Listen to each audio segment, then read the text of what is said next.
Good morning, everyone. Dear students, we have begun the play As You Like It by William Shakespeare, and I have already given you an introduction and something about an introduction to the Shakespearean theatre. Today we will be doing a summary of the play so that it will give you an overall idea of the play, the story of the play plot, that is, and before we begin the play. As You Like It is a play with two main plots. There is the conflict between Orlando and his elder brother Oliver, and there is usurpation of ducal throne by Duke Frederick from his brother Duke Senior. The play opens with Orlando complaining to a servant named Adam about the way Oliver treats him. Oliver, as the eldest brother, has inherited the entire state from his father, Sir Roland de Bois, and as such, he is in charge of raising his two younger brothers. This plot is complemented by the fact that Duke Frederick, a younger brother to Duke Senior, has usurped his brother's position. Usurped means hadapna in Hindi. Duke Senior has been banished, exiled from the duchy, and now lives in the forest of Arden, with several other nobles living off the land and killing the local animals for food. Duke Frederick has a daughter Celia, who is very close friends with Duke Senior's daughter Rosalind. As a result, Rosalind is still at court with her cousin when the play begins. Orlando tells Adam that he is upset because Oliver has refused to educate him or help him become a proper gentleman. Oliver arrives soon. The two brothers are in a fight that Orlando wins by grabbing his brother and choking him. After Orlando leaves, Oliver meets with the Duke's wrestler Charles and asks the wrestler to seriously harm Orlando if he chooses to fight him in the wrestling contest the next day. Charles promises to make sure Orlando can never walk again. Rosalind and Celia, the two respective daughters of Duke Senior and Duke Frederick, are at court. Rosalind is depressed that her father has been banished, and Celia is trying to cheer her up. A court fool named Touchstone arrives and entertains them with some witty dialogue. Soon after, Lebo, a courtier, informs the women that Charles has already won 3 wrestling matches that morning. He further tells them that Charles will next wrestle on the spot where they are standing. Duke Frederick arrives and is trying to dissuade Orlando from becoming the next victim of Charles's great skill. Orlando refuses and insists on challenging Rosalind. Liking Orlando's looks, asks the Duke if she may try and convince him to not fight. However, she is also unable to stop Orlando. The two men fight and Orlando manages to throw Charles, thereby winning the match. Rosalind is so happy for him that she gives him a necklace to wear. He is speechless and does not know what to say to her. When Orlando arrives home, he is greeted by Adam, who tells him to flee immediately because Oliver has vowed to kill him. Orlando and Adam gather their things and depart for the forest of Arden. Meanwhile, Duke Frederick has become fearful of Rosalind's influence over Celia. He meets with her and banishes her as well. Celia is distraught by this and promises to accompany Rosalind into banishment. Rosalind decides to dress as a young man in order to escape detection, and she chooses the name Ganymede. Celia pretends to be Ganymede's sister Elena, meaning the estranged one. In the beginning, in the introduction to the Elizabethan theatre, I have already told that in those days, young males played the characters of women, and here Rosalind, who is a female character, dresses as a male, giving a relief to the actor to be male in the play also. Rosalind and Celia convince Touchstone to join them, and they arrive in the forest nearly famished. Famished means hungry. They come They come across a shepherd named Corin and asks him for food, but he tells them that he is not allowed to help strangers due to his master's orders. However, Corin admits that his master is trying to sell the land. Rosalind, dressed as Ganymede, offers to buy it, and together they go to a shack with Corin. In the forest, the men the Duke Senior presides over spend their time hunting and playing games. One man named Jax is a melancholy character who disagrees with killing the deer. He spends his time alone and prefers to contemplate how awful his life is. Duke Senior tries to find Jax because he finds his melancholy friend quite funny to listen to. After much searching, the Duke gives up and prepares a large meal for his men. Jax finally returns to where the Duke and his men are staying and informs them that he met Touchstone the Fool in the forest. Orlando and Adam reach the forest in a state of exhaustion. Adam is so tired that Orlando is forced to carry the old man on his back. Orlando finally puts Adam down and goes to search for food. He comes across Duke Senior and sees the food that the men are about to eat. Orlando then rushes into the clearing and orders them to stop eating. Duke Senior politely asks him to join them, and Orlando gratefully goes to Adam so they can eat. Duke Frederick has in the meantime learned about the escape of Celia and Rosalind.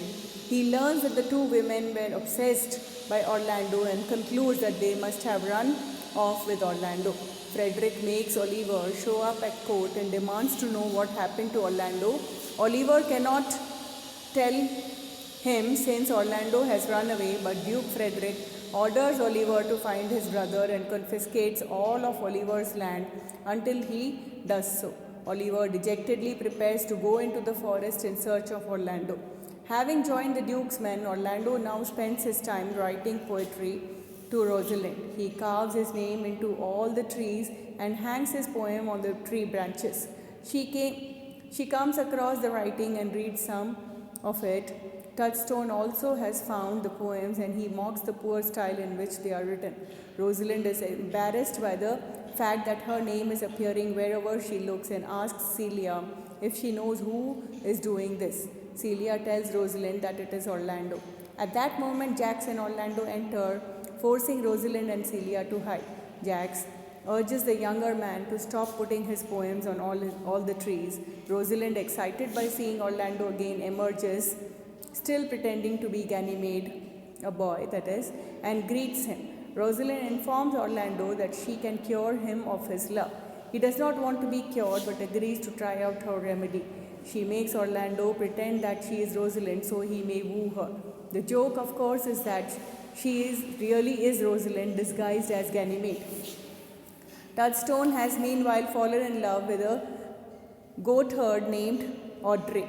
She and he are about to be married in the forest when Jax appears. He tells Touchstone to wait a while and tries to convince the goat fool not to marry.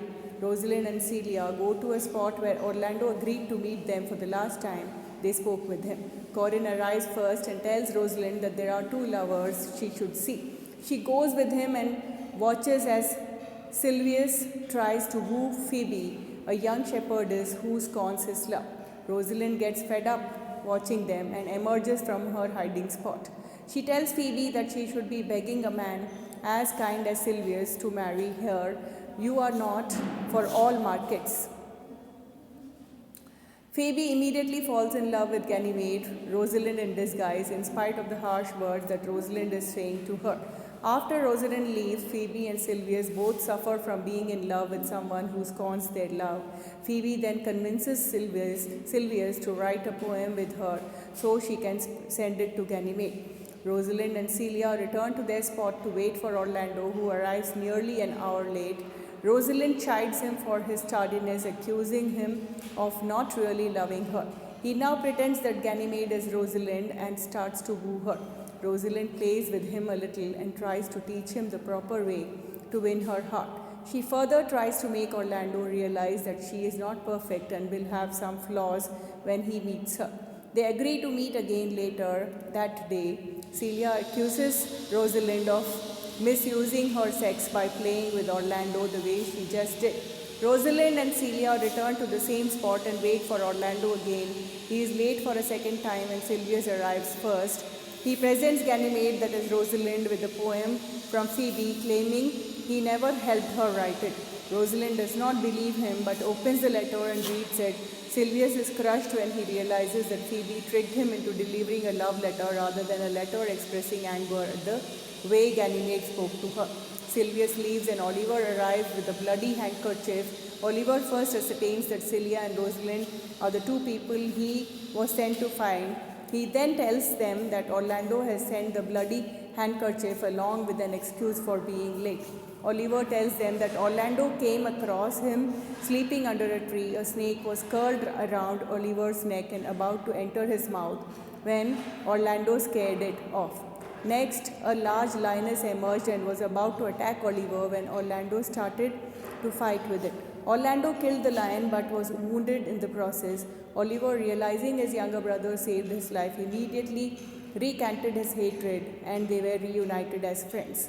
Oliver hands Rosalind the handkerchief as a sign that Orlando was wounded in the arm and therefore could not come himself. Rosalind faints after hearing the story and Oliver has to revive her. He is skeptical when she pretends that the faint was only pretense, but agrees to tell Orlando that it was. Touchstone and Audrey are still together, wandering around the forest, hoping to get married soon. A young man who loves Audrey arrives and is greeted by Touchstone. After exchanging a few pleasant words, Touchstone tells the man to go away and leave Audrey alone. He threatens to kill the man if he should return. Rosalind meets with Orlando, Sylvius and Phoebe. Phoebe is now in love with Ganymede, Sylvius in love with Phoebe and Orlando in love with Rosalind, who is pretending to be Ganymede. Rosalind finally finds a way out of this entire crisis and orders them all to meet her the next day. She promises Orlando that he will marry Rosalind and Sylvius that he will marry Phoebe. Rosalind promises Phoebe that she will marry her if Phoebe still wants her at the time of the marriage ceremony the next day. Otherwise, Phoebe must marry Sylvius.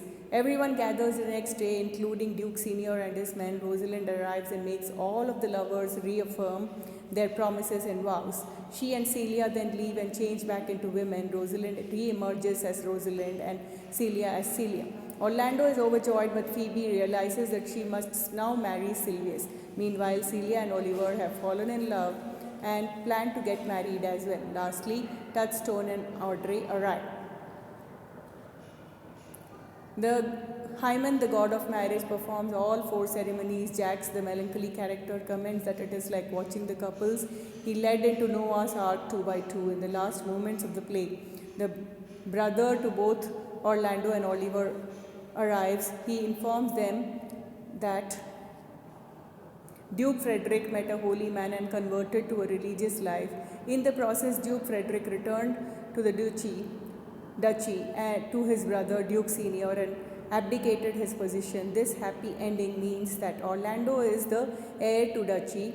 Oliver retains his estate and Duke Senior returns to his former position. Rosalind ends the play by asking the audience to favor the actors with applause. This much for today. Thank you.